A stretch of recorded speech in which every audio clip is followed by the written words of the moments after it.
Bien, voy a grabar este vídeo un poco in extremis porque estoy a pocos días de presentar mis trabajos o mis investigaciones en un congreso y intuyo que esto va a ser importante en aclarar para aquellos que quieran interesarse en mi trabajo.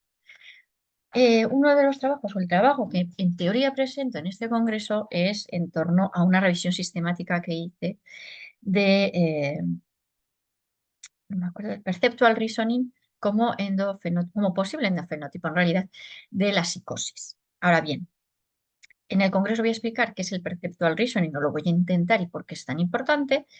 Y en este vídeo quiero hablar sobre qué es el endofenotipo o de qué hablo, por qué hablo de endofenotipo en este estudio y aclarar un poco también me interesa si tengo razones de peso para poder hablar del uso de endofenotipo en este estudio, porque es lo que se me cuestiona, tanto sospecho que se me va a someter a juicio esto entre algunos de los asistentes a este congreso y de parte también de las revistas o los revisores de las revistas que ya me han recriminado en este sentido. Y creo que esto se debe a una falta de comprensión actualizada de lo que es estos conceptos. De primeras, sospecho que se quedan con lo que es el término fenotipo. Cuando hablamos de fenotipo, hablamos de genes. Los fenotipos serían la expresión observable de los genes. Pero,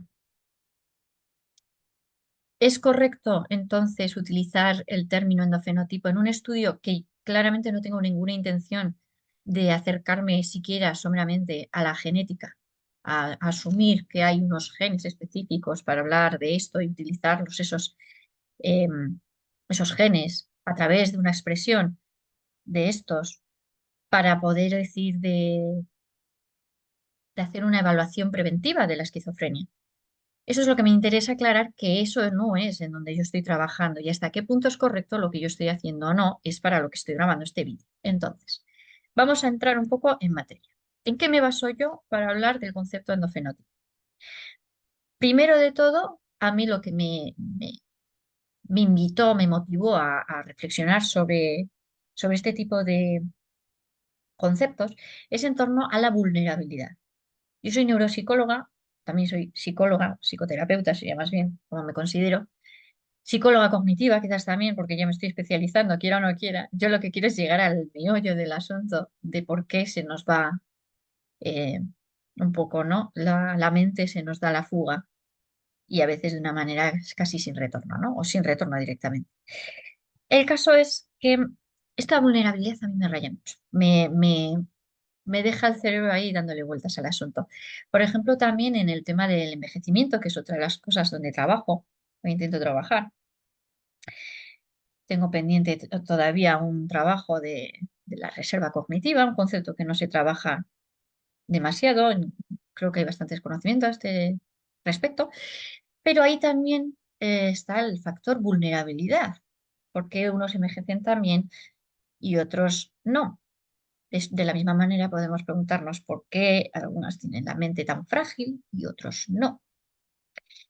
Y a mí es una cosa que me tiene realmente fascinada y no termino de llegar al kit de la cuestión y realmente el ámbito científico todavía está en ello, ¿no? Bien, volviendo al tema. Eh, Estos son algunos de los autores que yo he estado estudiando antes de realizar ese trabajo que comentaba del perceptual reasoning, esa revisión, para proponerlo como marcador biológico o endofenotipo. Entonces, estos autores, en 1999, en un artículo, hablaban de los marcadores de vulnerabilidad, donde establecen una teoría a este respecto. Utilizan unos esquemas o una clasificación. El artículo tenía por título ¿Debería considerarse a la esquizofrenia como trastorno neurocognitivo? Aunque ahí me he comido el interrogante, es una pregunta. Y os pongo el enlace donde he encontrado el artículo en cuestión, solo que gratis no. Por el momento no he conseguido encontrarlo sin coste. Lo cual me parece un poco triste porque estamos hablando de 1999 ya. Pero bueno, Se puede encontrar alguien que explique ese trabajo y no necesariamente el trabajo en sí, lo cual sería lo suyo, pero bueno, se puede hacer tangencialmente. Esto no terminaba de ser exactamente por donde a mí me terminaba por donde yo quería llegar, pero sí que era un primer paso. Cuando yo consigo realmente llegar a entender bien el fenómeno, aparte de la formación que he realizado, es la investigación que se ha realizado en torno a esa búsqueda de la vulnerabilidad, de esos marcadores biológicos, el estudio de Gottesman y Kult en 2003, en la investigación etiológica en trastornos mentales, es el que realmente a mí me termina de marcar dentro de esta propuesta, en el concepto endofenotipo en psiquiatría. Luego tenemos otros autores dentro de lo que es la psicología o psicobiología, como Guillermo Fernández, con su investigación en torno a neurogénesis y apoptosis, como en estas fases previas de nuestra constitución neurológica, pues se pueden producir errores, alteraciones cognitivas que pueden ser luego o sea, que son el desencadenante de lo que luego llamaríamos pues, trastornos mentales o alteraciones cognitivas básicas. Pero para mí el más interesante era este, de Gottesman y Kult. La cuestión es que sigo todavía entrando en estudio, en investigación, o sigo investigando en torno a esta concepción, porque hay que entender bien ese proceso, el endofenotipo de que estamos hablando, y por tanto al final es como una madeja, tienes que seguir la madeja hasta llegar al principio, ¿no? del proceso digamos que la madeja tiene un punto de inicio y un punto final. Desde el punto final vas tirando hacia atrás hasta que llegues al punto original. Y es aquí donde pasamos a qué nos dice la biología dentro de estas concepciones. La biología cada vez lo tiene más claro. Los genes ya no son el- la panacea, no nos son los que nos van a revelar, no son tan relevantes como inicialmente los propusimos. Tienen una importancia, por supuesto, pero no son esa clave, no son la clave para explicarnos las cosas, sino que hay que ir todavía más adentro. Hay que investigar más los pasos previos, digamos, al gen. ¿Qué es lo que lo que termina constituyendo a los genes? Es decir, al final esto se trataba de ver los trastornos observables, luego hemos entrado en anatomía, las zonas estructurales, de últimas vimos el gen, que era como el gran boom, los genes, el genoma, pero a día de hoy seguimos avanzando todavía más a nivel microscópico, de macro a nivel micro, y en esas estamos ahora, a nivel micro. Y estamos realmente llegando muy a lo micro. Es muy interesante y esto va a tener un impacto también dentro de la psicología. A mí me gustaría saber cuántos psicólogos son conscientes de este hecho, cosa que yo soy un poco escéptica. Ojalá me equivoque. Pero cuántos psicólogos son conscientes de que esto está sucediendo y que va a haber un gran cambio de paradigma que va a afectar a la manera en que entendemos la psicología. Bien. Y en esas me gustaría, pues, lo que es citar algunas de las referencias. Se me han ocurrido estas dos, pero podríamos citar cualquier otra de los que están diciendo o los que plantean la biología desde lo que son, o desde lo que yo entiendo también que debe ser entendida a día de hoy. Ya no se trata del funcionamiento de los genes, entender o tener un mapa de los genes, un libro, un diccionario de los genes, este es el gen para tal, este es el gen para cual, tenemos que ir a este gen para encontrar una solución a esta enfermedad. Ya cada vez está más claro que esto no va de quedarnos con este mecanismo o este factor. Se trata de procesos. Aquí ya no es tanto los genes, sino las proteínas, a través de las cuales se codifican esos genes o se funcionan. O sea, esos genes funcionan a través de esas proteínas, de esa, sí, esa codificación, de esa interacción en realidad. Hay una interacción entre proteínas que se puede ver alterada en cualquier momento por circunstancias, sobre todo por circunstancias externas pueden alterar esa combinación, pero no solo, puede haber un error en ese proceso. Y a mí me parece que esto es la parte fundamental de entender esto. Y sobre todo también hay una cosa que también lo remarca Davis Nobel. Hay dos ideas, o una idea por cada uno de estos autores, que es la que a mí me gusta quedarme. Por un lado, David Noel nos habla de que es muy difícil el establecer o llegar a determinar determinadas consecuencias observables a partir de genes. Son muy pocas las enfermedades que a partir de un gen se pueda explicar una enfermedad. La cosa es mucho más compleja.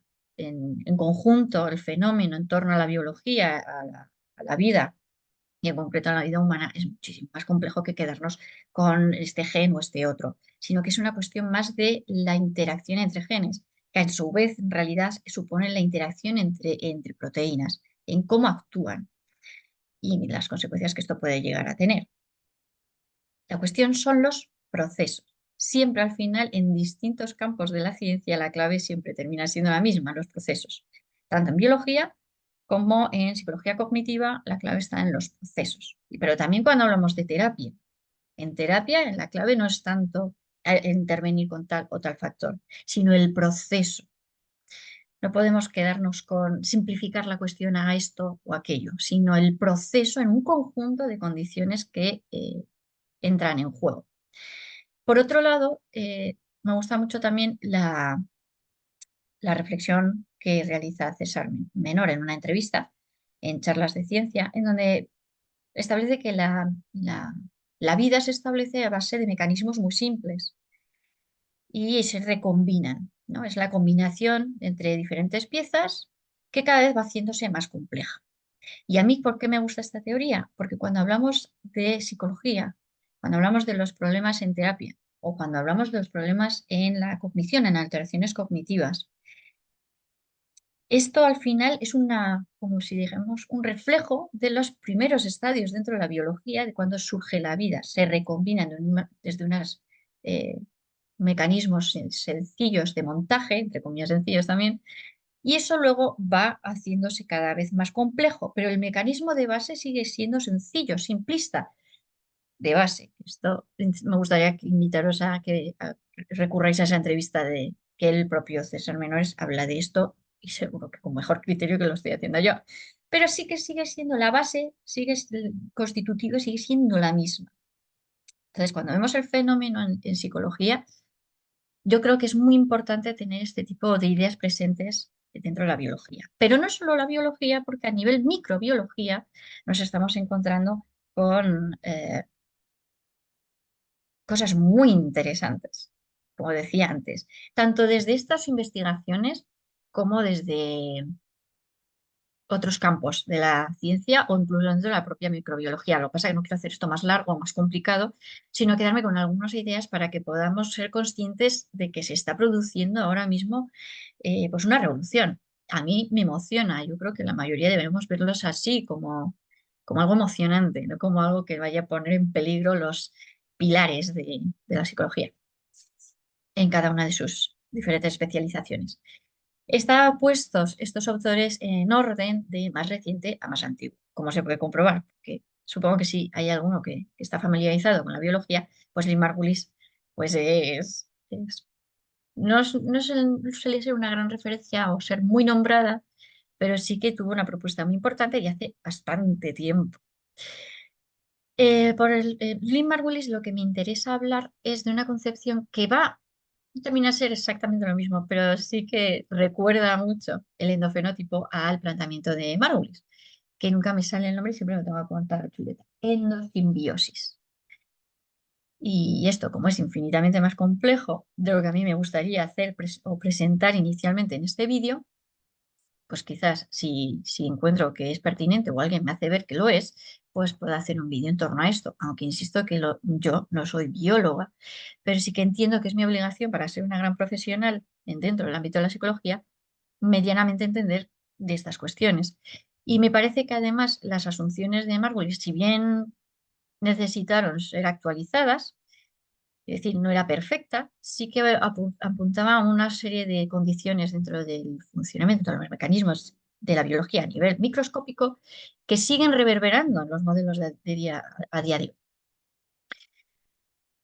Por otro lado, tenemos a Stuart Hameroff, que es uno de los investigadores a día de hoy, porque creo que este fue el primero en apuntar, no sé si exactamente sea el primero, pero sí el que más eh, más influencia o más popular se hizo gracias a su colaboración con Penrose, pero no habla de los microtúbulos, algo que también habló en su momento Margulis.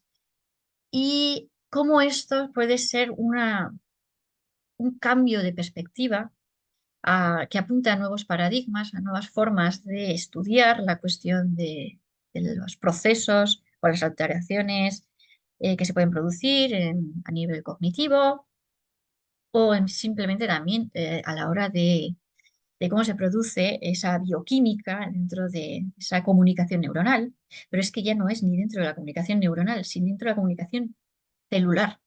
O sea, es fascinante, es súper interesante y va a ser una revolución, estoy convencida. Y por el otro lado, yo ahora mismo me encuentro realmente imbuida dentro de la investigación. Michael Levin me parece que es una propuesta increíble, preciosa, muy elegante también, y que nos va, desde luego, esto ya lo vaticino y sin miedo a equivocarme, estoy segura que va a ser así, nos va a proporcionar unas nuevas formas de entender o de cambiar nuestra visión acerca de la memoria implícita y la memoria explícita. Recomiendo ver la entrevista que hace, o la entrevista o la conversación que tiene Michael Levin dentro de su propio blog o canal de YouTube con Solms. Había otro, pero no me acuerdo cómo se llama, y ahí sale esta cuestión. Y yo creo que sí, que tal como se plantean las investigaciones de este autor o investigador, la cosa promete. Y yo estoy muy, muy atenta a todo lo que hace o dice Michael Levin y sobre todo sus resultados de investigación. Me parece, bueno, es que es una mente maravillosa. Pero, ¿y esto para qué nos sirve? Hablar de lo biológico, la biología y la microbiología. ¿Qué repercusiones tiene para nosotros dentro de la psicología o la psicología cognitiva? Todo, todo, porque la manera en que entendamos cómo se produce a nivel celular ese sistema de comunicación, cómo funcionan, qué mecanismos están en torno a esos procesos dentro de la célula, nos van a hacer entender cómo funcionan a nivel neurológico esos mecanismos que cómo lo entendíamos hasta hace poco, que era en torno al potencial de acción. Antes de eso era la localización en las estructuras en el cerebro, que si este estaba especializado en esto, esta zona está especializada en aquello. Después nos dimos cuenta de que eran unos sistemas nerviosos especializados, teníamos las vías dopaminérgicas, las serotoninérgicas. Luego entramos, bueno, luego paralelamente estaba el potencial de acción, cómo estaba la química, que era la que llevaba, la que favorecía que se diera esa comunicación neuronal. Pero es que resulta que el potencial de acción hay que echar más atrás. ¿Cómo se produce esa comunicación? Los microtúbulos aquí tendría mucho que decir también, pero entender cómo se produce esa comunicación dentro de las células nos ayudaría a entender mejor cómo es esa comunicación, interacción eh, en torno a lo que son las neuronas. Ya no es cuestión tanto de la dopamina, la serotonina, ya es cuestión de entender eh, cómo funcionan la microglía, por ejemplo, la microglía, eh, otras, otras investigaciones que se estén llevando, ahora mismo no me acuerdo, pero en cuanto a la microglía o en la manera, en las alteraciones que se producen en la respuesta al sistema nervioso o el sistema inmune. El sistema inmune, entender mejor cómo funciona ese sistema inmune, nos va a ayudar también a entender o a explicar quizás algunos de los trastornos mentales como la esquizofrenia. A mí me parece muy interesante y estoy deseando ver por dónde acaba todo esto. Y vuelvo a insistir en por qué todo esto es tan importante, pues por ejemplo hablábamos hace un momento, hablaba yo del localizacionismo en su momento, hace un siglo ya o más, y en las últimas décadas aparecieron autores como Olaf Spons, que hablaba del conectoma. Aquí quizás es más famoso o más conocido en torno al conectoma Maestu, pero el original, o sea, la investigación original parte de Olaf Spons. Él mismo, este autor, se ha corregido a sí mismo, lo cual me parece fascinante porque es poco habitual dentro de la ciencia encontrar esa humildad de decirse a sí mismo, oiga, me he equivocado, rectifico, esto en realidad es otra cosa. Y entonces Olaf Spons, en torno a esto que estamos hablando, de cómo se produce la comunicación neuronal, no es algo tan estático como lo estábamos investigando hasta hace poco, sino que es algo muchísimo más dinámico y flexible. Es algo que va cambiando y combinándose y recombinándose constantemente. Y esto es lo que se ha dado cuenta Olaf Sport, que el conectoma ya no tiene tanto sentido porque sería volver, muchos estábamos viendo que eso no tenía tampoco mucho sentido porque era volver otra vez a un localizacionismo. Y es imposible establecer algo que sea tan estático dentro de un mecanismo, de un entorno, de un mini universo aquí dentro, que a su vez engloba otros universos. eh, es imposible establecer algo que sea tan estático, porque es algo que está constantemente en movimiento, está constantemente haciendo conexiones de diferentes campos y eso se puede ver ahora en el trabajo actualizado de Spons, es muy interesante. Pero que esto también podríamos haberlo visto en los estudios de Jeff Littman, donde puedes verse diferentes conferencias que ha dado en el canal de YouTube y que a mí me parece que como él ha llegado, como él, su equipo, pues, equipo de investigación que están realizando, pues yo merece mucho la pena que se pueda o podáis ver, aquellos que vean, decidan ver este vídeo, cuáles son los resultados de investigación, esa imagen en 3D de la neurona y cómo va cambiando. Es muy interesante, muy interesante. Algo que es que dudo mucho que los expertos especialistas en el campo de la psicología estén prestando atención a esto y sobre todo específicamente en el área de la psicología cognitiva. Sinceramente jamás pensé que yo fuera psicóloga cognitiva, pero la verdad que para poder entender bien por qué la gente termina sufriendo, me he encontrado de repente aquí en esta especializándome en lo que es la psicología cognitiva para poder entender en definitiva cómo se conforma ese yo que somos nosotros, que nos constituye, con el que a través de esos pilares que nos fabricamos aquí dentro funcionamos en el mundo y nos adaptamos. Pero bueno, es muy interesante, no obstante. Y no sé a dónde me va a acabar llevando todas estas investigaciones que estoy realizando. Y otra de las referencias que he colocado aquí, más por cariño que por otra cosa, es Christoph Koch, que me parece un investigador, pues, tiene unas propuestas interesantes, unos libros muy buenos.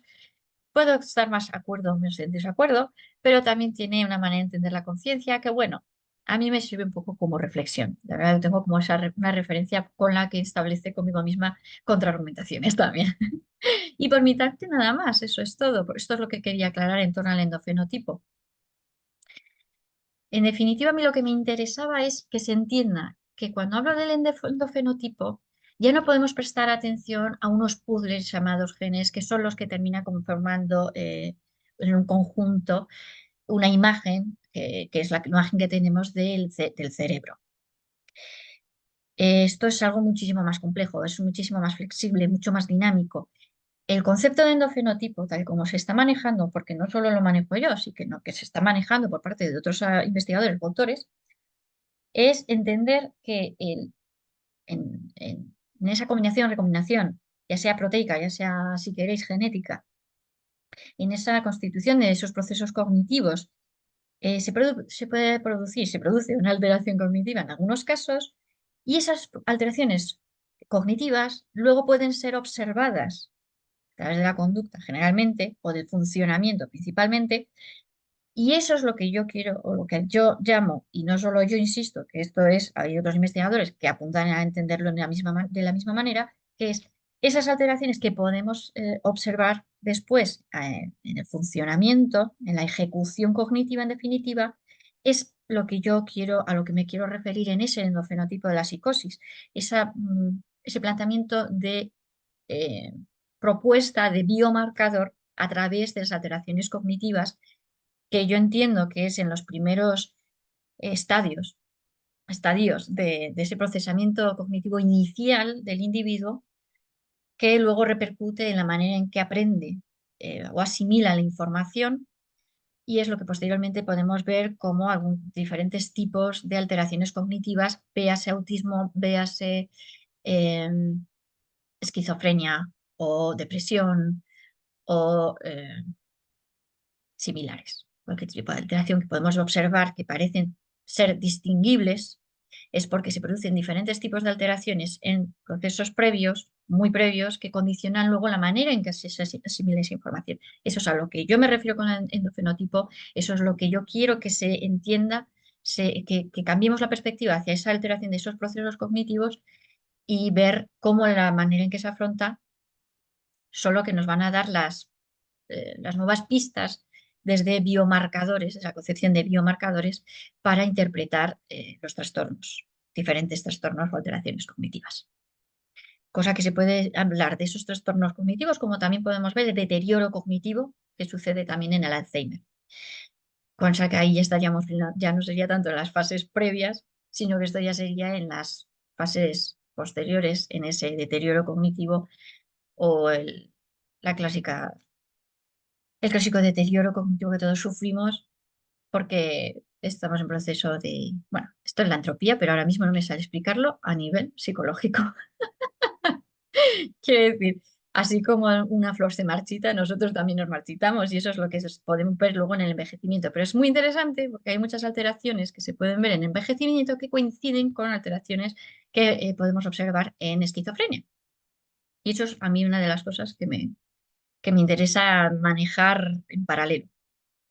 Pero sí es cierto que yo me quiero centrar en los pasos, o sea, en la alteración en los procesos cognitivos iniciales, aunque luego eso también me gustaría correlacionarlo con lo que sucede luego en el envejecimiento.